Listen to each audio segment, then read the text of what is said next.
panel session. And for this part, we're going to be taking advantage of technology. Our panel has been pre-recorded due to geographical challenges, and I'm going to be reading out their bios now. First off, I'm going to be introducing the panel moderator, Mrs. Nonye Adebanjo. Nonye Adebanjo is an HR leader with over a decade of experience across financial services, technology, and commodity markets.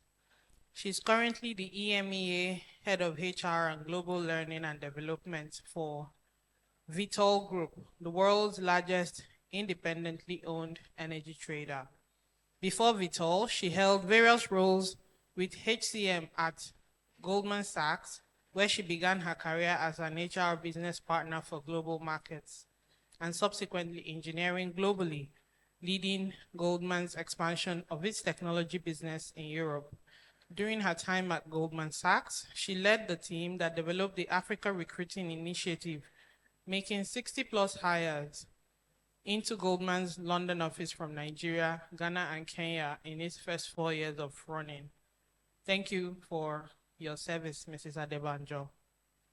Next up, we have Mr. Tunde Samuel-IPAYE. Tunde Samuel-IPAYE is partner and director at Gravity Hill Limited, overseeing management consulting and marketing communications.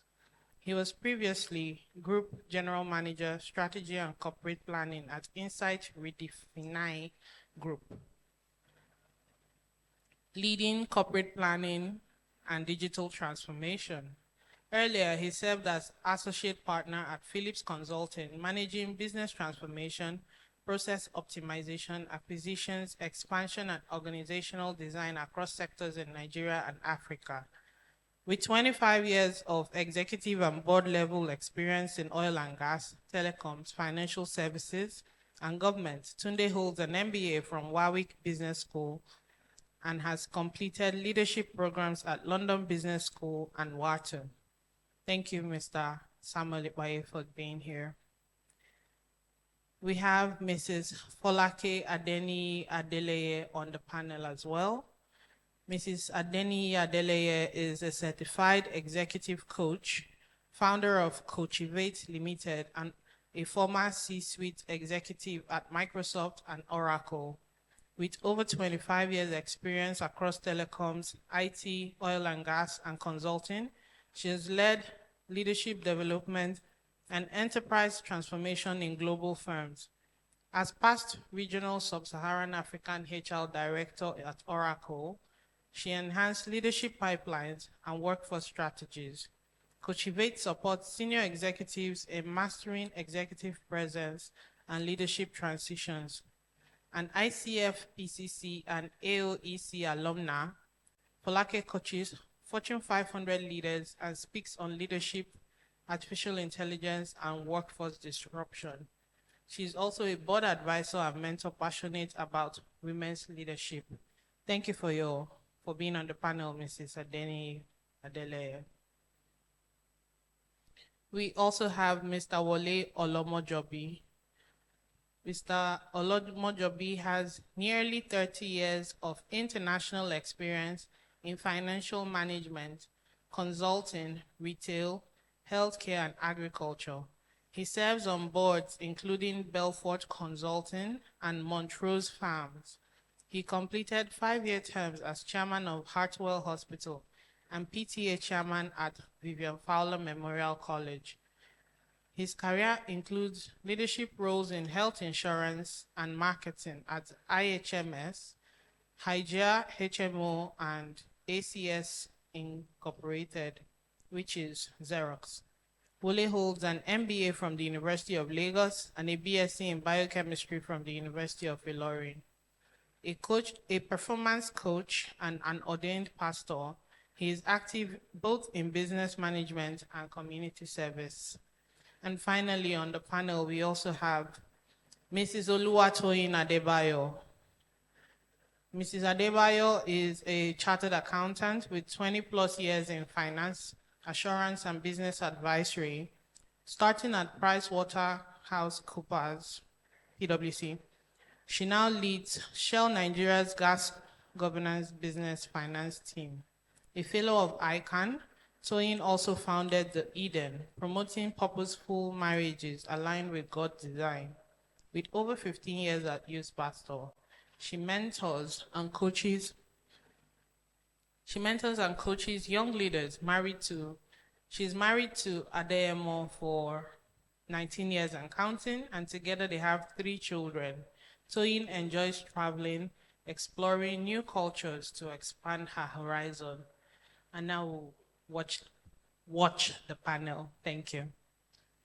Okay, good afternoon, everyone, and thank you so much for joining the RIBS 5th Hybrid Panel discussion. Thank you to Mrs. Balogun for hosting this wonderful event. Thank you to all of the panelists here today for participating. So we have about 40 minutes or so, and really as a panel, we're aiming to draw on experiences from the many, many years of playing many different roles of all of our panelists, really to explore how we strive to maintain balance and equilibrium while fulfilling the various roles within our families and our communities. So it's a hybrid conference, so all of us are online, but there will be an opportunity for Q&A after the recording that takes place. So with that, let's dive straight in. So my first question is a very open-ended one, really just to get us going as a panel. So my question is the pursuit of balance and equilibrium in life destined to fail from the start? Is it a yes? Is it a no? And please elaborate on your response. So I'm going to start with Mrs. Toyin, because you're the first I see on my screen. Okay. So is it a yes? It is a no. Is it a no? The answer to that question actually depends on how you define, balance and equilibrium. If you believe that getting a balance is, having everything all perfect at all times, all put together, then the answer would be no. But if you understand that equilibrium, balance is actually not a destination, but a journey. If you understand that it's not necessarily only at a time in one moment, but a journey. Even when we look at God, when God created the heavens and the earth, it was a journey. There was day 1, there was day 2, day 3, and then he rested. So if you look at it in that light, the answer would be yes. And to be very direct, can I, as a wife, as a mother, as a career woman, can I still fulfill my dreams while fulfilling my purpose, while doing all of these things? My answer will be yes, if I look at it as a journey.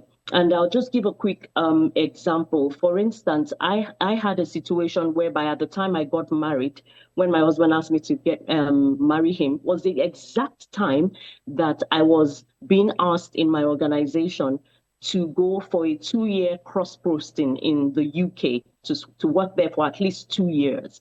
And at that time, I wasn't going to be able to do the marriage thing I wanted to do, at least the way I see marriage, the way I realized that I needed to pay it attention at that time. I couldn't go for my cross-posting at that time. So I took a decision against it. Is that the same decision that somebody else should take? Not necessarily, which goes back to the definition of equilibrium. You also need to understand that equilibrium from someone else is totally different from equilibrium for you. And so if you want that answer to be a yes, you need to decide what it is for you. How did I balance eventually? I got an opportunity later on from an organization that I was desiring to work with. All my friends who worked in my organization who went for this cross-posting that I couldn't go for, we competed for the same role, and I ended up getting the role. Somehow it has balanced out. Did I have it at one point in time? No. But when you look at it as a journey, eventually I got that balance. I'll leave it here so others can respond. Thank you. We'll be asking for more of your experiences later. Mr. Tunde, over to you.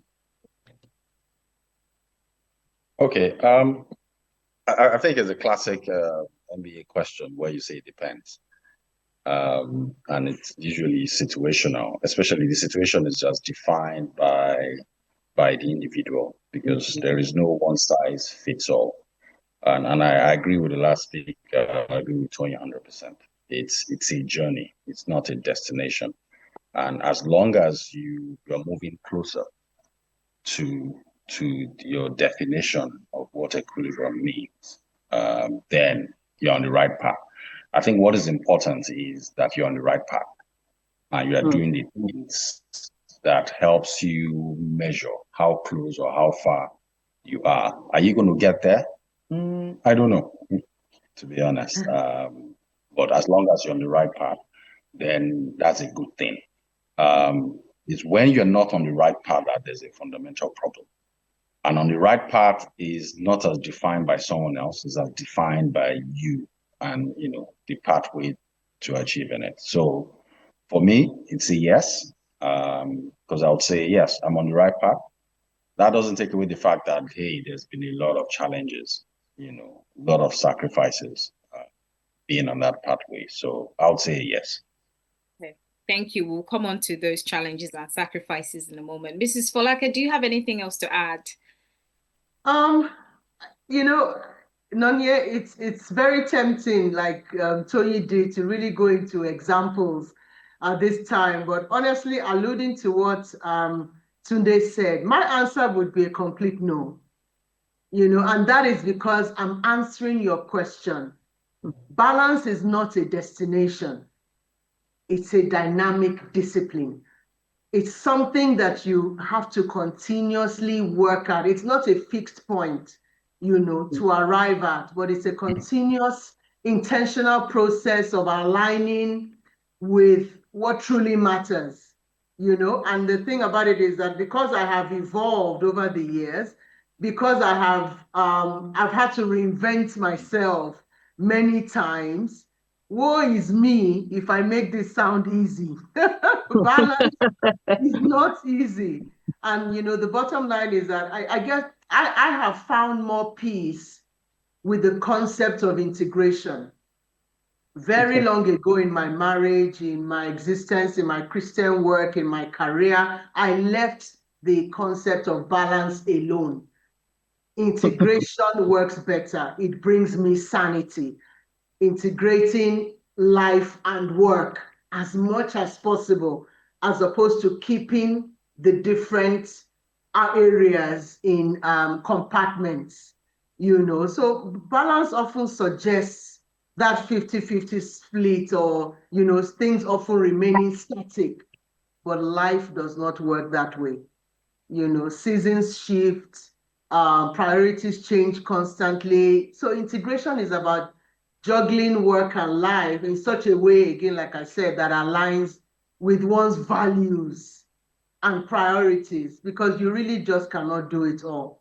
So rather than chasing perfection, for my sanity, I choose flexibility, I choose some level of freedom, and I embrace the seasons and just ask for grace, honestly, grace upon grace, because nobody said this thing is easy.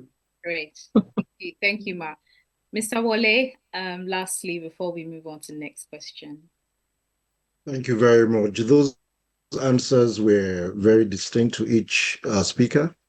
But I would say that, you had asked whether it's a yes or no. For me, I would say it's a no.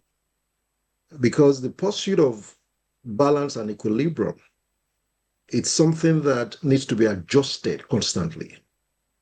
Like the last speaker did say, it's an evolving, sort of dynamic, as you go through life. We are not destined to fail, really. And we just need to juggle the balls as we go along. So what I would say at this point is that we can maintain what I would call a fluid balance. We can have constant check-ins, weekly reviews. What drained me this week? What gave me energy? And then you can also, maybe focus on some priority areas at a particular point in time, my health, my relationship, my job, what I'm focusing on right now, that sort of a thing. What matters to me right now? We can't really, in every sense of the word, give equal time or energy to everything. It's not realistic. Sometimes it may not even be necessary. Sometimes we may lose balance in an area, or we can even lose balance temporarily in a particular, or in a particular thing, and then we can gain it back. I mean, for example, when I started having children, my wife, traditionally, she would stay home with the newborn baby, and I would go off to, the office. And when I get back from the office, I'll be the one to take over. I mean, the little tot will, stay with me on the bed. And of course, I'm not going to sleep throughout the night. I mean, you know how babies are. And did I lose balance? I mean, did I lose my sleep during, those, few months? Yes, I did. But I got it back. So the same thing that, most of the speakers here have said, today, it's a constantly evolving, dynamic. And the pursuit of balance and equilibrium is possible, but we need to recognize that temporary equilibriums can be enough. Can be enough. We don't need to achieve lifelong balance at once. We can find a moment of peace, a season of alignment. This can be deeply fulfilling for the individual. I will stop at that for now.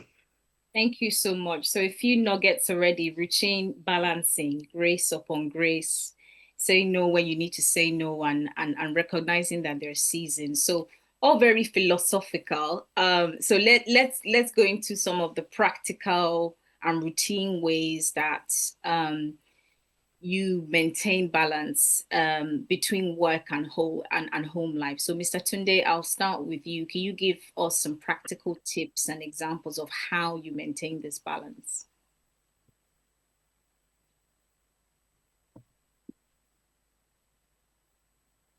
Mr. Tunde? Sorry, it seems I lost connection for a bit. Yes, we can hear you. You're frozen, but we can hear you. There you are. Okay, I'm just going to... Go back. Okay. I'm back now? Yes. Okay, great. Sorry, what was the question? I think I missed.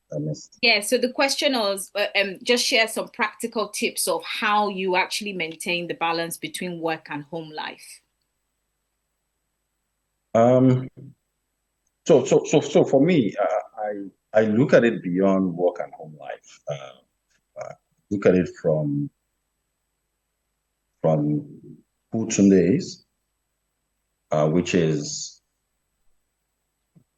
can everyone hear me? Yes, we can hear you. We can hear you now. Okay, sorry about that. Looks like my network is acting up. So I look at it from work, home, and community. Yeah. And when I look at it from those perspectives, and when I start off, I look at myself. First thing is, look, if you're not healthy, you can't function. So the first thing for me is to ensure that I maintain a healthy state of mind, and I'm sure that I'm healthy to be able to function as an individual. That's the first thing. Second part is, hey, it comes to, okay, family. I'm very big on family, and in defining the kind of life I want to live and the kind of person I want to be. Family sits at the heart of that, and that plays a significant role in how I prioritize the things I do, how much time I devote to things. Then, of course, work. Got to work to keep things together. You've got to build a brand that supports one's aspiration. These are things, that I also, place at a level that helps me ensure that I achieve the goals that I've set for myself in terms of achieving career goals, in terms of also delivering legacy projects and legacy initiatives. And then also when it comes to community, I'm very big on community. And community is broadly defined for me in terms of where I live, what sort of life and standards and quality do I want around where I live, and how can I impact or influence, the circumstances and the situation around where I live to ensure that the quality of life that I crave is what I get. So I tend to play a lot of roles across all of these areas, and the priorities shift from time to time. in trying to ensure that I achieve the ultimate result that I want to achieve. And some examples for me, goes as far as ensuring that, hey, I have time for work, and it's difficult these days, especially with, blended way of working. Work follows you everywhere.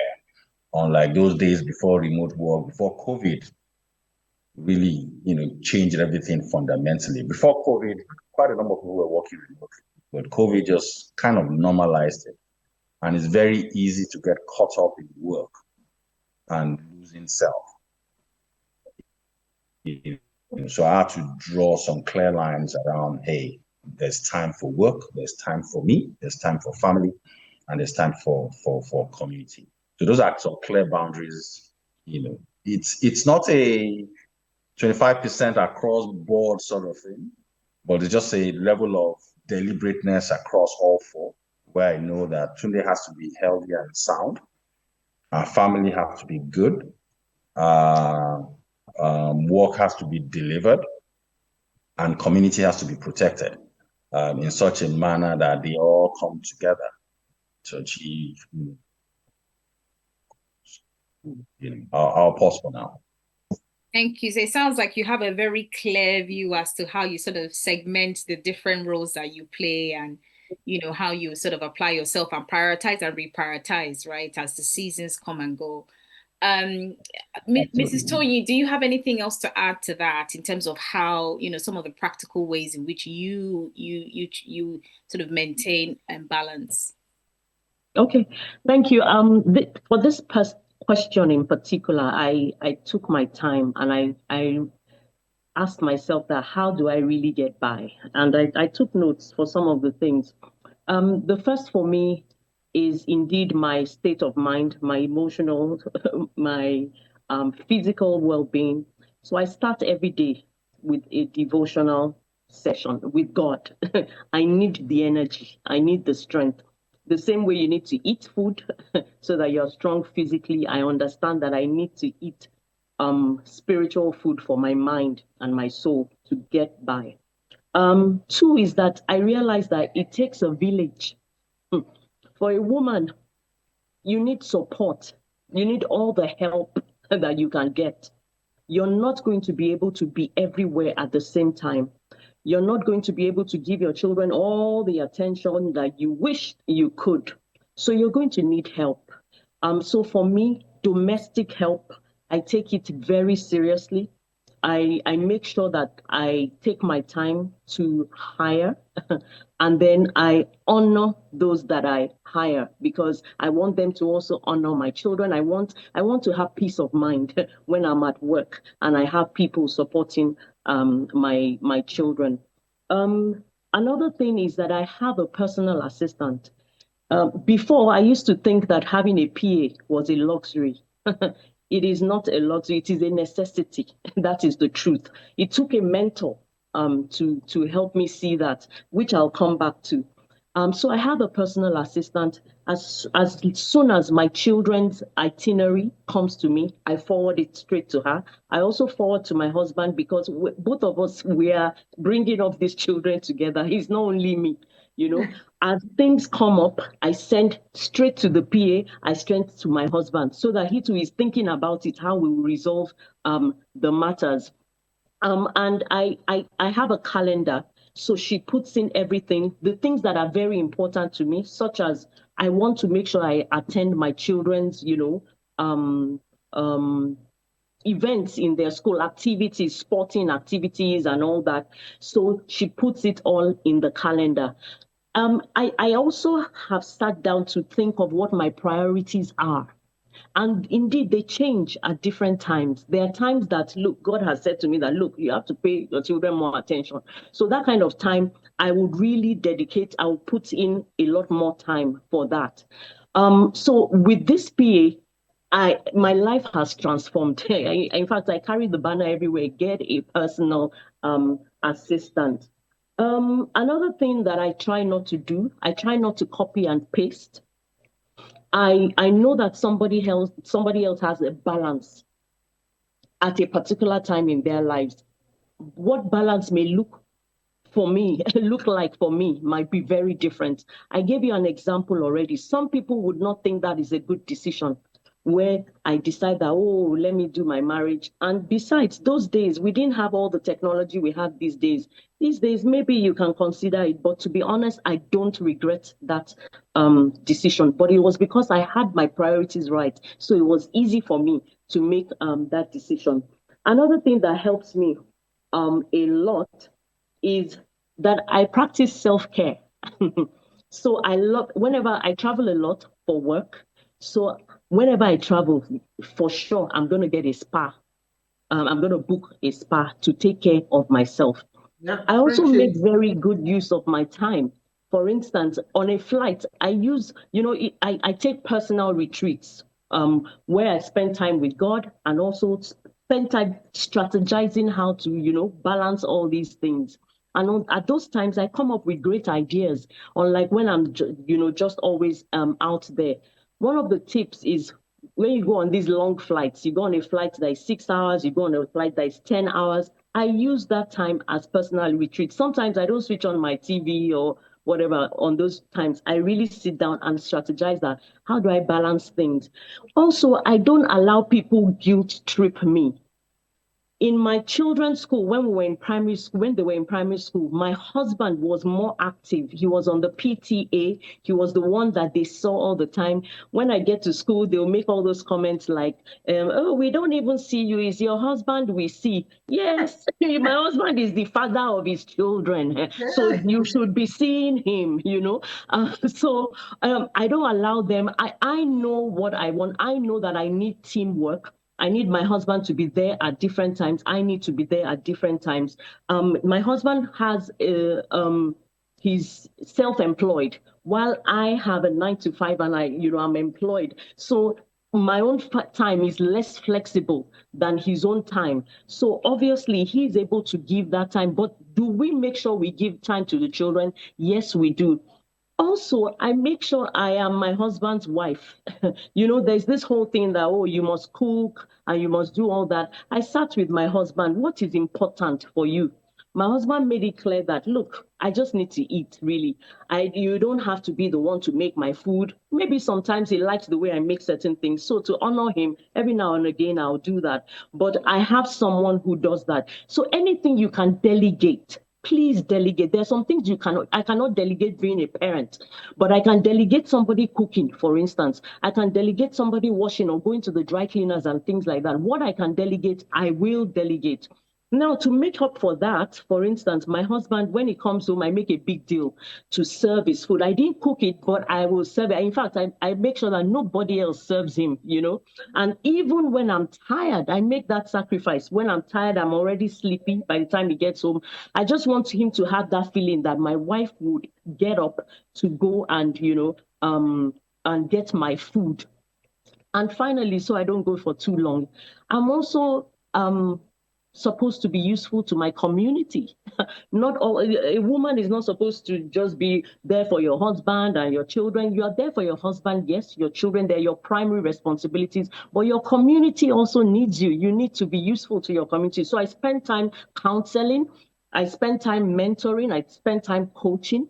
And what I do is I do this in the evenings after work, but I don't do it every day. Otherwise, I wouldn't be available for my children. So I know how I split it, that I do the counseling maybe every other day. Then I also have to be flexible. There was a time I saw that, look, this thing is taking too much out of me. I piped down. I stopped the counseling for a while, and then I started off again. So there's also that flexibility of being able to respond to whatever the priority is at that time or the need is at that time. And how I manage with the counseling, because you wonder that work and then counseling, what time do you have for your children? When the time I spend with my children, I make sure it is useful time. I ask them questions. What happened in school today? What did you not like that happened at school today? What did you like that happened at school today? And then I leave my evenings to be there for my husband. And if I'm counseling, for instance, and my husband walks in, I make a big deal. I tell the people I'm counseling, my husband just walked in. Please wait, let me say hello to him. and I pause and I go and greet him. So it doesn't look as if I am saying those things I'm doing are more important than my primary responsibilities. I will stop here. These are some of the ways. I don't want to forget this. I also hang out with my friends. Life does not stop with husband, children. I spend time with my friends. I reach out. I invest in relationships a lot, and it has paid me off. Just a few routine activities. Just a few. Thank you so much. I was writing down as well because I was taking some tips from you. I resonate a lot with what you said. So I'm going to jump around a little bit. So don't worry, not too much. But I'm actually going to flip to Mr. Wole because Mrs. Tony went into the next question I was going to ask the group around sort of traditional roles, traditional modern expectations, and how we address those. We all know that we all grew up living, or at least are from societies that have quite prescriptive and sometimes, dare I say, judgmental views as to what the role of a man is, what the role of the woman is in marriage. And so we've heard a lot of what Mrs. Tony has said. I want to actually flip to Mr. Wole first. From a man's perspective around, have you faced any challenges in balancing traditional and modern expectations, and how do you address those? And then I'll come on to Mrs. Folake for a follow-up question after that. Thank you very much, Ms. Nonye. Yes, I've faced challenges, and I would even still say in balancing traditional and modern expectations. And talking of balancing is still some sort of equilibrium that we're trying to pursue. There's a constant tension. There's a constant dynamic. For men, I would say, I think even to a large extent, women, many of us struggle to balance traditional values, family roles, societal expectations, cultural norms, There's a lot. I mean, it's like a spectrum. And what are these common tensions? What are these common dynamics? This conflict, I mean, like I said, is balancing of some sort of conflict. What are these conflicts or dynamics in terms of, traditional and modern expectations, career choices, marriage and family? I'll give an example. Years back, my parents were passively, I would say, disapproving of my girlfriend, who was of a different faith and culture, because their belief was that as the first son of our nuclear family, I needed to show good example by having a partner that had similar background to us, similar, cultural identity. Guess what? I carried on as if I didn't notice it. But somehow that relationship fell apart. And while I was just minding my business, my wife and I, we met in the most unusual of circumstances. And we've been married for over 2.5 decades. Coincidentally, we happened to come from the same hometown, and our parents were of the same Christian denomination. As a matter of fact, our dads, they went to the same high school. So what am I saying? The expectation is that, hey, Wole, you are going to marry somebody who is Christian, who is, of the same ethnic stock, sort of thing. But I was true to myself at that point in time, that, hey, this is what I wanted. This is how I felt at this point in time. Even though, that expectation was there. And that also dovetails to my, Christian background. My parents are traditionally Seventh-day Adventist. And they would always tell me that, and my granddad was clergy, very prominent, clergyman. And they would tell me that, hey, we are waiting for you to take over the role as clergy in the Seventh-day Adventist Church and things like that. And at some point in my adult life, believe it or not, I was attending church on Saturday and Sunday. On Saturday, I would fulfill all righteousness and go to the Seventh-day Adventist Church. And on Sunday, because I started becoming aware of the Pentecostal variety, I was going to the Pentecostal church. And even when I got married to my wife, living in the United States, we're going to the Seventh Adventist Church. But by the time we came back to Nigeria, we started, attending the Pentecostal church fully. So what am I saying in a nutshell? There is the traditional expectation of you, particularly if you have a certain if you're at a certain level, or you have some sort of identity within the family space, and what the modern ideals are, so to speak, and career choices. I mean, many times, traditionally parents, I mean, from our own ethnic background, parents tend to choose careers. I mean, they sound it in your ears. You need to be. I mean, of course, I went through that. So my dad said, well, you need to be. I mean, you are bright enough. You should be a doctor, and a medical doctor, that is. And I mean, for many years, I mean, I was pursuing that, and I mean, I ended up studying biochemistry because I couldn't get into medicine, at that point in time. And it was more of trying to adhere to the kind of things that I'd heard over the years. Oh, you need to be a medical doctor. And by the time I was trying to get into medical school, I was qualified, but somehow I couldn't get into medical school. And was I happy studying the biochemistry? I wasn't. But I thought I was, fulfilling, traditional expectations, by pursuing that sort of, career, so to speak, or educational pursuit. So the point is, the conflict shows up in many areas. There are common tensions, there are, common dynamics, every time. Now, what I need to ask myself now, just like when I turned 50 some years back, what I've now come to do is to, have my own set of values, not so much family obligations. Mm-hmm. My wife used to say, "Oh, you are Voltron of the family, defender of the universe." But the point is, I think even my siblings, I've been away from Nigeria for 2 days. And one of my sisters called me, this morning and said, "Oh, you're around. Are you coming to see me?" I said, I don't think so.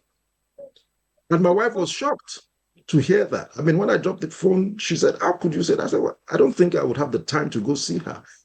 And then that sister of mine immediately called my other sibling and said, "Well, he's around." She said, "He's not going to come and see me, and all that." So the point is, I'm being true to myself. Who am I loyal to, myself or my family? That sort of a thing. So I'm trying to be true to myself. And there could be a conflict or tension in, traditional expectations and modern expectations. But the point is, for me, I think, be true to yourself at any point in time. I'll stop there. There are so many examples. Thank you. That's very powerful. Be true to yourself. So, Mrs. Folake, I'm just going to come on to you, and I want you to share a little bit about boundaries. So we've heard it in snippets already from Mrs. Toyin and Mr. Wole, but specifically as it relates to family and friends, and how you go about putting boundaries in place. And how does that also help sort of support each other's dreams in marriage and aspirations? So a bit of a complex one, but just thought you could expand on that.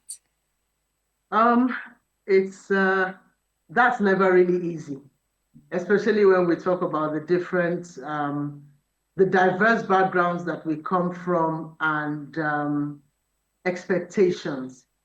But I think the first thing about boundaries is being able to manage those expectations. When people know very quickly what is important to you and your values, which you tend to communicate or embody, boundaries are kind of easier. But what we don't do is we kind of experiment on boundaries and just hope that things will not blow up, as opposed to being proactive about managing those boundaries. So somebody invites you to, somebody at work invites you to their sister's wedding, for example, and you know that it's on the day before there's a function. That particular day is also the PTA meeting that they've decided to put on a Saturday. Then after that, there's workers' meeting. Then after that, there is something. You have to look at everything and say yet again, not what is most important, what feeds my values, what is most important to myself and my family that will not leave me crippled at the end of the day. What do you discuss with your spouse as to what you've decided that how you will handle these sorts of meetings? And learn to say no. Open your mouth and say, oh, I'm so sorry. I cannot make it. There'll be a lot of drama. Oh, you have to be there. You gave me the idea. You introduced them. They attend your church. Yes, but I want to be available to my son. I want to be available to, my daughter and do this and do that. I will not be able to make it. A lot of times, the most important, the one most important word sometimes which we fail to say is really the word no. And you've got to know, of course, from the very beginning, what are you protecting? Because let's face it, and let me be very practical, there are some people that have to manage difficult in-laws. I have the best in-laws in the world. I cannot begin to say that. So I'm not even sure I'm the one to, I'm the best person to actually comment when it comes to issues with in-laws, because I've never had it. I've just never had it in 26 years of marriage, So, but I know that they definitely exist, and of course I am surrounded by people who might have those, challenges, and there are times that it's give or take.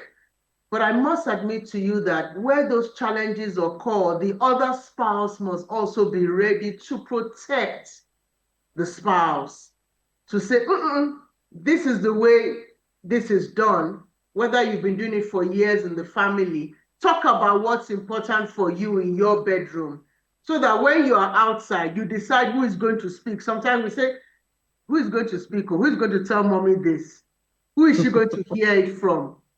It's about protecting your boundaries, but your boundaries may sometimes be, from a traditional point of view, who does the speaking to protect the other person because of what you are trying to protect holistically. The issue of work-life balance and work-life integration, Nonye, we can be here for a day. So I'm just trying to keep it short and sharp and hoping that you keep us honest for the practical examples that we're showing as well. Thank you. Does anybody else have anything else to add on boundaries before we move on? It feels like we sort of stayed on this for a while because there was a lot to say. Yeah. Okay, I do. I liked when she said that we must learn to say no. Even when you do decide to go for functions, you must learn not to spend too much time at the function. If you can do an hour, tops 2 hours, and move on, because you need to use your time wisely.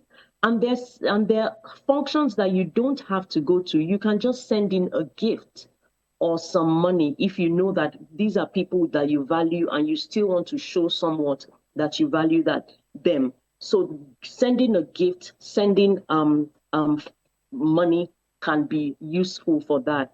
I like when she said boundaries protect. So a lot of times people see boundaries as a negative thing, as if you're trying to, exclude me or you're trying to stop me. But really, it's trying to put structure in place to protect. When boundaries are there, they actually protect both parties, not just the person who put in the boundary. It ensures that, look, we don't have issues because it is clear what is expected from both parties. I'd also like to talk about work boundaries. So you've got to learn to say no to work over the weekends. Yes, there'll be weekends that you would have to work, but I try as much as possible not to carry office work to the weekends. It's part of the boundaries that I put in place for myself.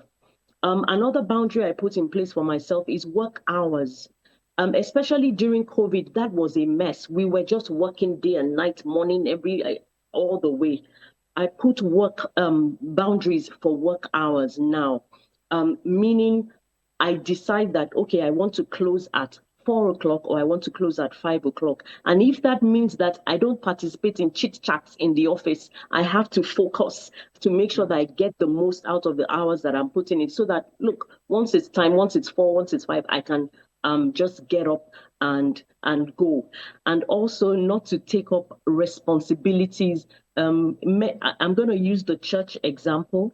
It is good to serve in church. It is good, you're expected. I mean, it's just like being at home. At home, you should do some chores. So if you go to a church, you should serve. You should serve there, apart from serving God in ministry, just to serve. But you also need to learn to say no. You can't be in 5, 6, 7, 8 different departments because you want to prove that, oh, you are serving God. You have to put boundaries there as well. You need to understand that even on a Sunday, your children need you. Even on a Sunday, your husband needs you. You might not be able to go for every single video, every single service. You've got to strategize as well in these areas. Thank you. Thank you so much. Thank you for adding to that rich discussion around boundaries. So we're going to move on to a very interesting one. I'm personally quite interested to hear what you all have to say around this one. Mr. Tunde, I'm going to start with you first. So really just looking for you to share some practical tips on how you keep emotional and physical intimacy in your marriage amidst busy schedules. The reason why I wanted to ask this question is when I was reading all your bios, everybody was involved in so many things, running businesses, family life, there's so much going on. Like, how do you keep the spark alive? Mr. Tunde, I'll start with you. Thank you.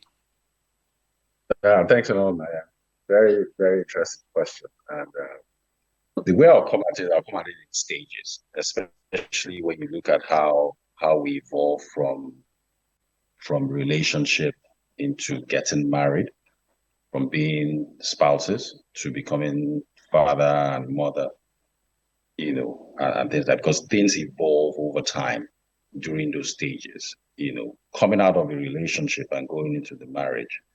The spark is still very, the fire is still burning. You can't wait to get home and just be together, and you can't wait to get on the phone, especially for those of us that got married and phone came, and then you can stay on the call forever, talking to your spouse instead of working, things like that. But what is important is to ensure that you keep checking on each other from a spouse point of view, and that tends to happen a lot at the early stage of marriage. At least for my marriage, about 24 years now.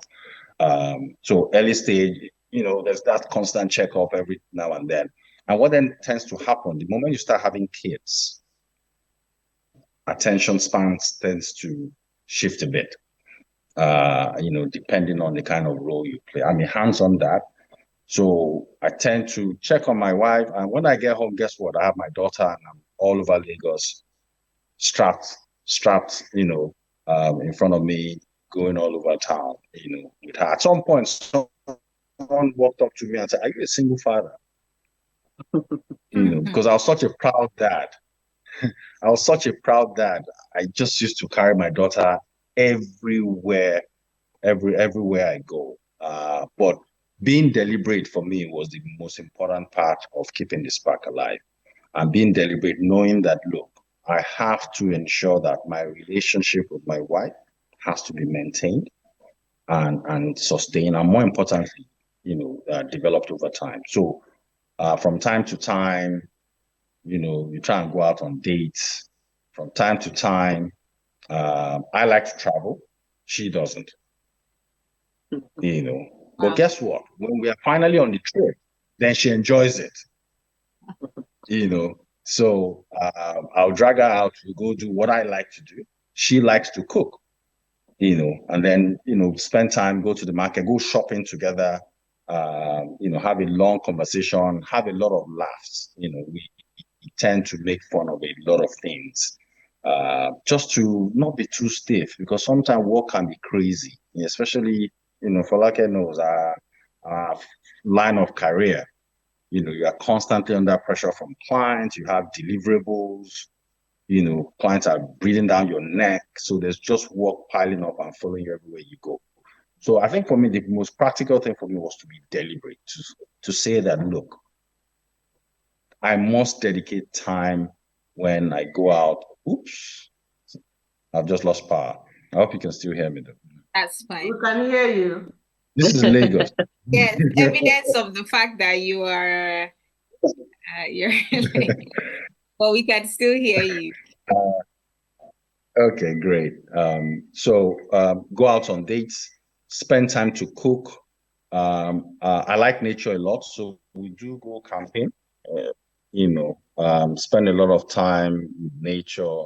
I also like to garden a whole lot. We spend time doing that. Then one interesting part is both of us enjoy seeing the kids acquire life skills. So we go out, take them their bikes, take them to places, let them go ride. And instinct will kick in. My instinct will let them ride, let them fall, they will get up. My wife will be, nope, we can't let them fall. We have to be, beside them and let them protect them. I said, well, you won't be there for life protecting these kids. So you need to let them experience what it means to fall and what it means to get up. And more importantly, to learn from that mistake and keep going. So finding each other's interest, and ensuring that I'm there, to enjoy the things that she likes, and she's also there to enjoy the things I like, and just spending that time together, the ways we've been able to keep it together. Now we have teenage kids, so we're like empty nesters now. And that's a different phase altogether. It basically kind of resets the clock, takes us back to, okay, it's just you and I now. So we still have all our businesses ahead of us, our career before us, but we find time now. We travel a lot, and we don't travel just to go and shop. We travel to really go have a holiday. We just go from destination to destination. More importantly, enjoy the moment, enjoy the journey while at it, especially taking cruises. Just take away the stress and just enjoy just being in that peace and tranquility and enjoying the peace and quiet and moving from one destination to the other. So that's how we've been able to keep it together for us. Thank you. It sounds very, you guys get off to a lot. It sounds very, very active. Mrs. Folake, I caught that you said same when he said, the kids are out of the nest. So just wanted to hear your insights as a follow-up. How did you maintain that period when the kids were still in the nest, and how did you keep the spark alive during that season as well? I was just going to, because TS and I grew up in practically the same work environment. We started out in consulting, and really a lot of our families actually grew from there. I want to, as I heard TS speak, I thought to myself, oh my gosh, a lot of what we've done over the years is we've perfected doing certain things, failing, falling down on our faces, falling and rising, and we have perfected certain things. But Nonye, there are people in our audience today that are also struggling as newlyweds or singles who probably do not know, oh my gosh, where am I going to start? So I want to go back a bit to, as you actually get into thinking about marriage or getting married, and of course I'll say one or two things that's worked for me. The single most important decision that you can take, the single most important decision that you can take for your life and your peace and your sanity is not God, is the choice of a life partner. Because if you miss that, the God that you want to serve, you will not be able to serve him. That is the single most important decision And again, it boils down to values. So even though we may disagree on one or two things, when you hear Tunde say, oh, we can go on cruise, I would rather do this, she would rather do this. Over time, there's been a lot of give and take. However, when I was going to get married, hey, you have to be very real about your must-haves and your non-negotiable. It was in one faculty area in Great Ife that my now husband, who was chasing me at the time, said to me, I don't want more than 2 children. I don't even think we had even started dating. And I'm like, whose business? What are you talking about? You know? But he talked a lot about things that appeared like, oh, I don't like this, I don't like that, but I got to know what his real values were. And for him, I don't have to prove anything to anybody. I'm my own person, just like Mr. Wole said the other time. It's really about, hey, I'm going to manage expectations, but this is about my life. And I knew that about him from the very beginning. We are not going to be keeping up with the Joneses.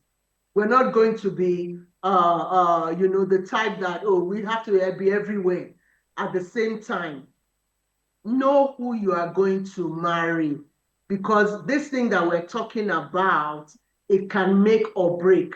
There are people who go into marriage believing that, oh, sex is everything. Once I have sex, I'm okay.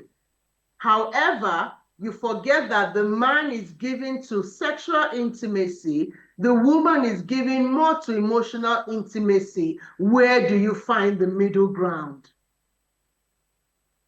And whilst, of course, from a Christian faith point of view, we do not encourage sex at all before marriage, we're saying that even as you get to know one another, as you are courting, as you are dating, talk about these things.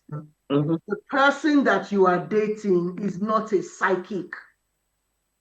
Communicate, listen, see how they treat other people. What are they doing with their time? When you travel and you are not there, what is spare time for them? So I'm just saying that as you are courting and you are dating, talk about these things. Let them come to the fore. Don't be so overtaken by, oh, she looks nice, she's beautiful, he's so handsome. What are you spending your time actually doing? What are you spending your time building?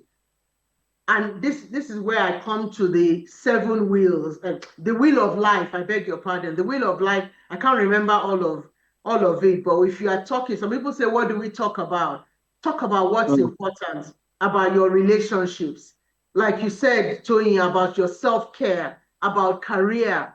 What is their own take on it? Some people think you have your baby, you stay at home and the wife wants to work. My husband told me, I said he hadn't even started dating me. It was like, my wife has to work. A 2-income family is what is going to work for, because I want to enjoy my life. And I doubt that I can actually do that alone. He said it from the very beginning. Finances, how do you want to spend your money? Is it separate accounts? Is it joint accounts? Is it joint purse? My husband will tell you that there's a difference. Relationships, how do you want to handle them? What is fun for you? For some people, fun is going to the movies and watching Star Wars. Whilst I'm not a Star Wars fan, I've been indoctrinated into the Star Wars family because I'm married to a Star Wars, freak. Where is the give and take?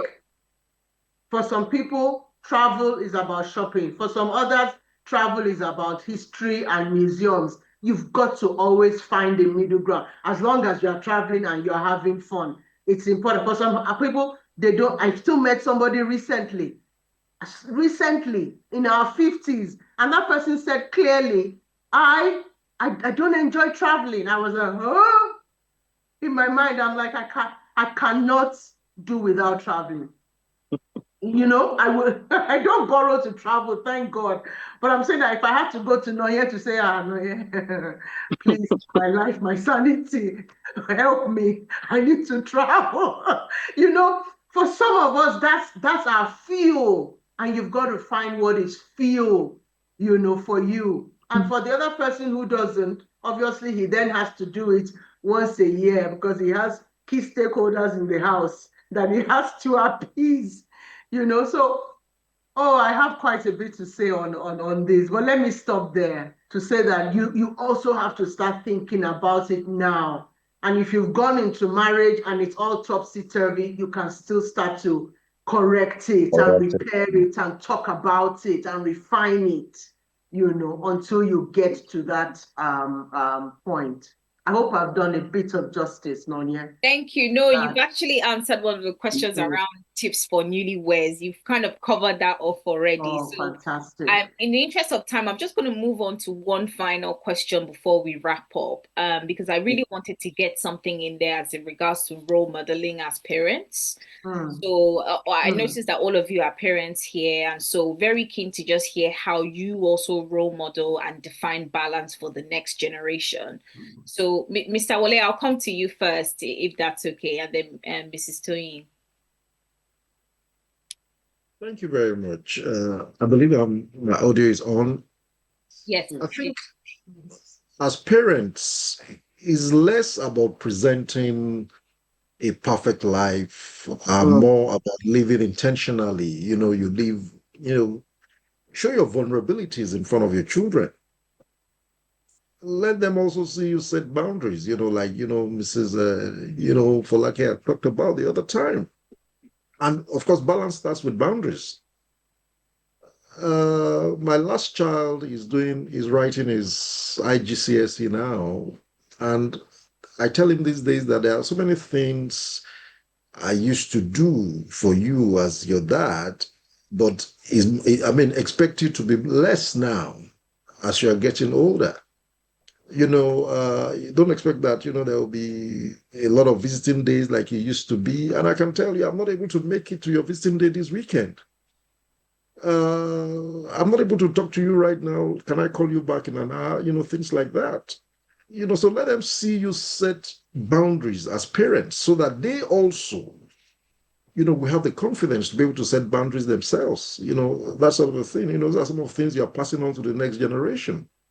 Let them see that work matters. You show up, you follow through.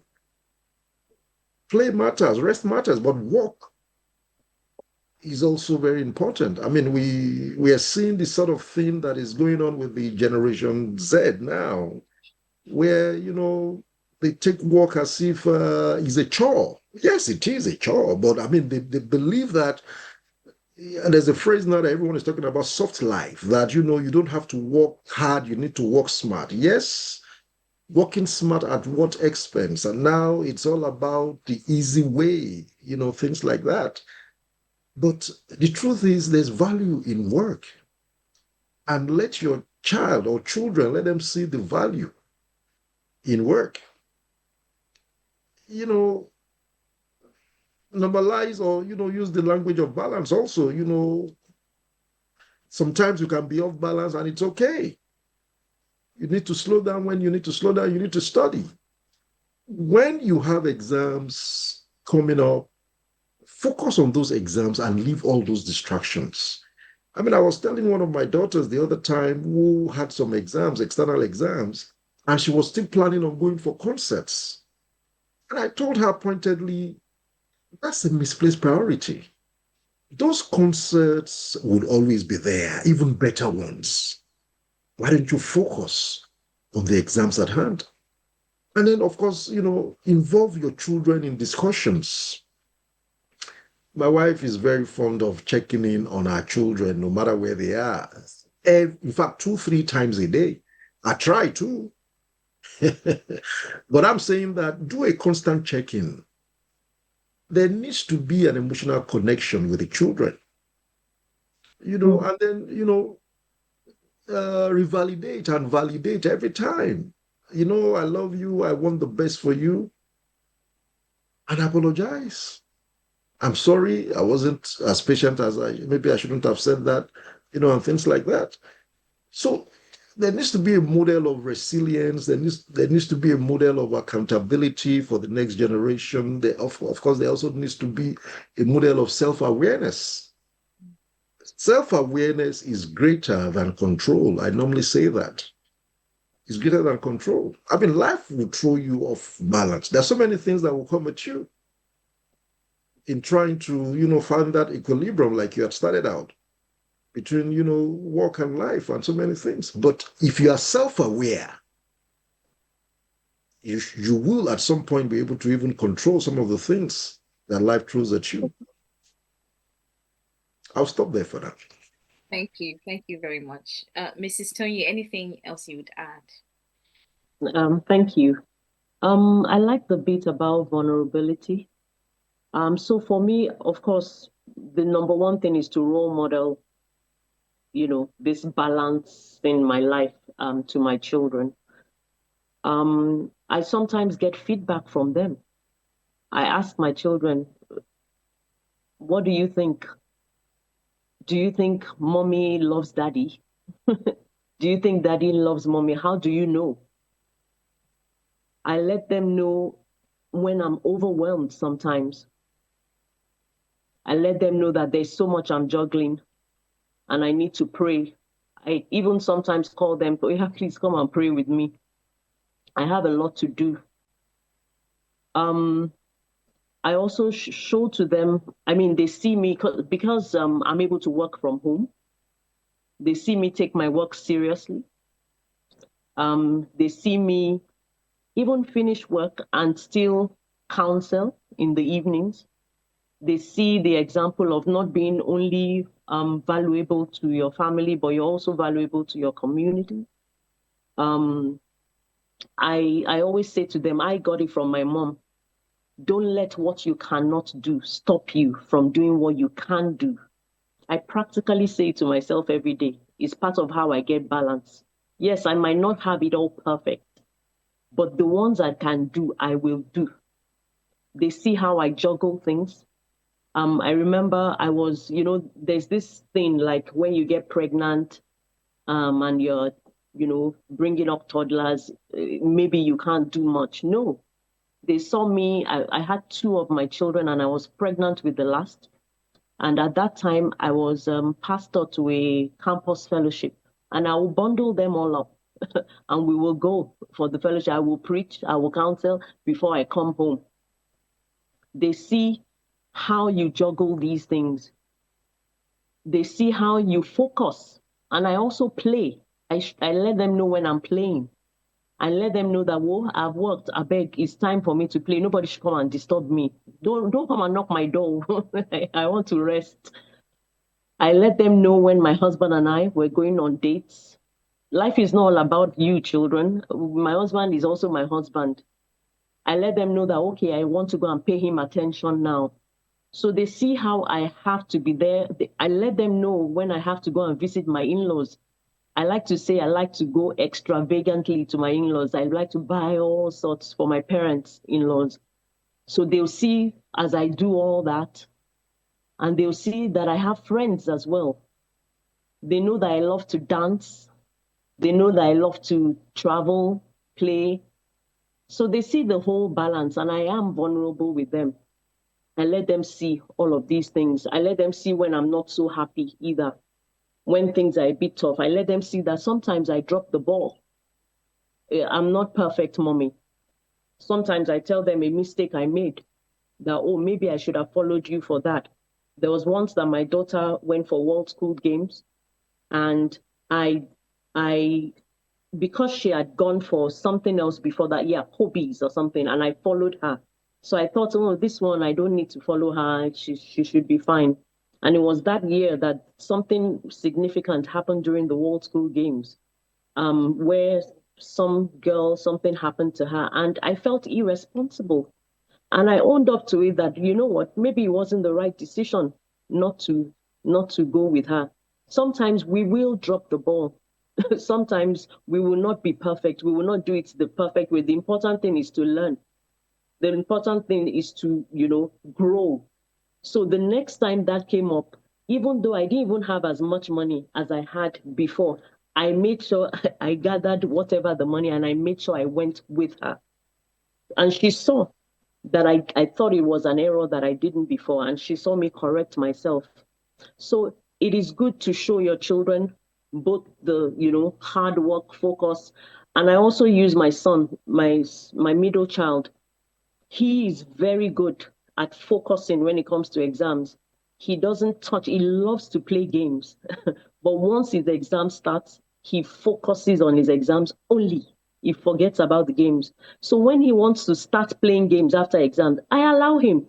Sometimes I even allow him past midnight because I'm saying to him that if you have earned, this playtime, I will give it to you. Life is a balance. You should play also since you worked so hard.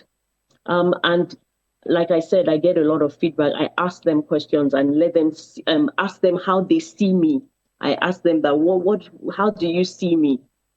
What feedback would you give me? What do you think I'm not doing perfectly well, for instance, that you think I should change? And you trust children. They'll first of all start small. After some time, they just hit you with it, and you see that, okay, maybe I can do better in this area. Yeah, I think that's it for me. Wow, thank you so much. Thank you so much for that answer. I'm aware that we're well past time. Otherwise, I would have got everybody else's comments. But just lastly, I can't promise this won't be cut out because we're way over. But I would just love for everybody to just, in a very, very short sentence, give one piece of advice to a newlywed individual. What one piece of advice would you give to your newlywed self if you were to think back to that? So who wants to start first? I'm not going to choose. Okay, Mr. Wole, your hands up. There you go. For me, I would say that love can coexist with disagreement. Yes, it can. And, as well, you said one word. So, one sentence. Yeah, I like it. So I don't want to expound. But love can coexist with disagreement. And let's try to, as a newlywed, if I'm going to, with the benefit of hindsight, I'd say that I will prioritize connection over perfection. I'll prioritize connection over perfection. I won't confuse being busy together with being close. I won't confuse being busy together with being close. There's so many things, but thank you had said one word. You already hit us with two very good words, so thank you. Mrs. Folake? Oh gosh, that one was a tough one. It's always a tough one, that particular one, just in terms of giving the tip. But I would say, start with who you are.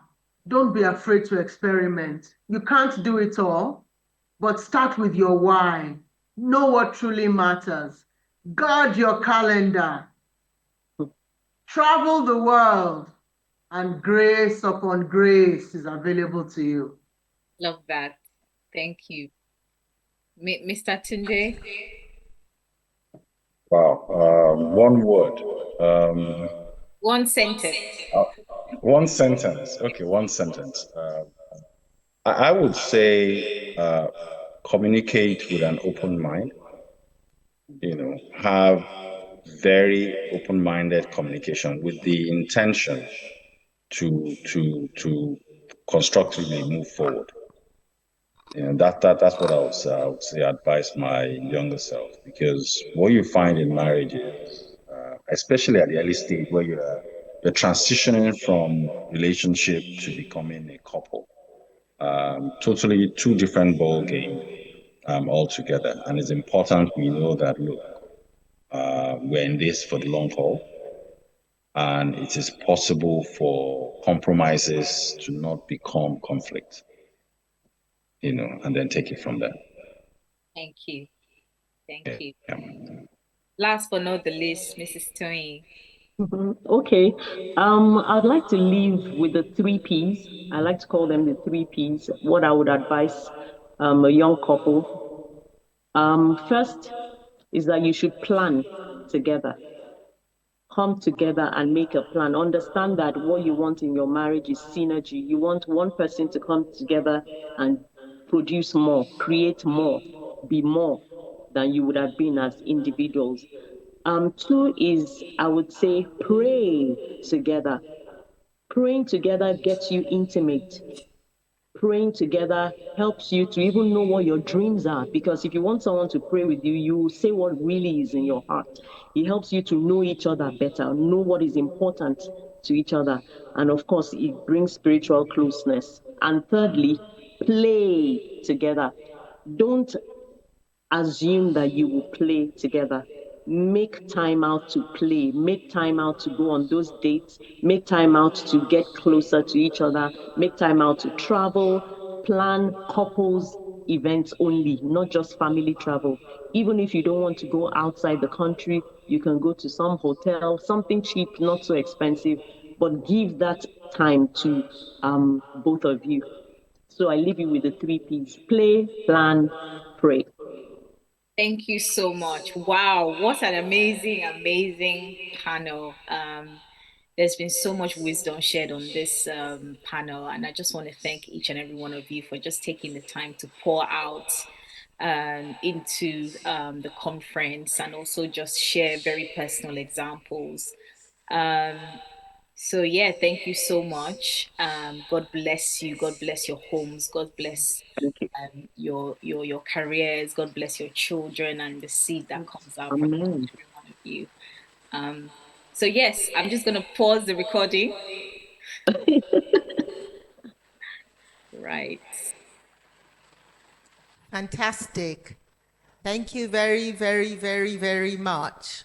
I know that a few people, I know that Nonye said should still be online, and so did Toyin say, but we're not really going to be taking questions because you guys know that you really spoke your mind for an hour, 10 minutes instead of 45 minutes.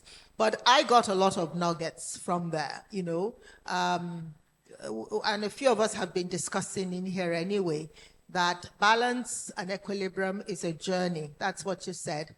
I loved the fact that you were so intentional, especially Mrs. Adebayo Toyi, you know, saying, look, I do this, I do this, I do this. And I think from our initial speakers, we also see that there has to be an intentionality about whatever it is you are doing if you're going to live a life of balance and equilibrium. My sister just left and she said that even if you don't want a life of balance and equilibrium, when your life is jaga jaga, you'll have to find. So you may not have started out saying I want balance, but you will find out that you will transition into balance. And I loved the fact that we could get the perspective of some guys and some women, you know, so it wasn't just what the women were doing. Here they are. Hey, thank you so much. Nonye, thank you for being a great moderator. Toyin, thank you for all your nuggets, you know, the 3 P's. Play, pray. What was the third one? Plan. Plan should be the first one. Plan, play, and pray. Hallelujah. Thank you so much. Of course, you know that if I'd been on that panel, it wouldn't have been this long. I would have actually, I would have said it's enough is enough. But the truth about it is that everything you said had to be said, you know. So it's difficult to say, oh, we don't want you to say this or that. I think a lot of people are going to benefit, especially, you know, from watching this online. You know, so we're going to be putting all the recordings and we're going to be replaying it even on Instagram and commenting and getting people to comment about what it is, because it's difficult now. It's been a long day. The panel was long. But what I am going to do is that once a week, once every 2 weeks, I'll probably get one of the panelists to come and say, okay, this is what you said on that day. You know, can we drill down? Because there are questions, it's just that time has gone. So, and what we've realized is that there's so many nuggets in what it is we've heard that it needs a bit of drilling down, even though it was explicit enough. So we're taking home some stuff, but we're going to be coming back to you guys. Okay, we're trying to be balanced. Okay, and create equilibrium in our day. Thank you so much for the panel. We've got plaques for you, and so we're going to send them to your various destinations, because you know, even though some of them live in Nigeria, when they recorded this panel, none of them was in Nigeria. So thank you so much for the whole panel. Thank you so much for the moderator who seized them by the throats and made them, you know, spill what they had. Thank you so much for all the people who have been online. Thank you, Toyin. Looking beautiful. Everybody's been commenting on how beautiful. They said that you look like somebody who looks after yourself. So it's working. Thank you very much.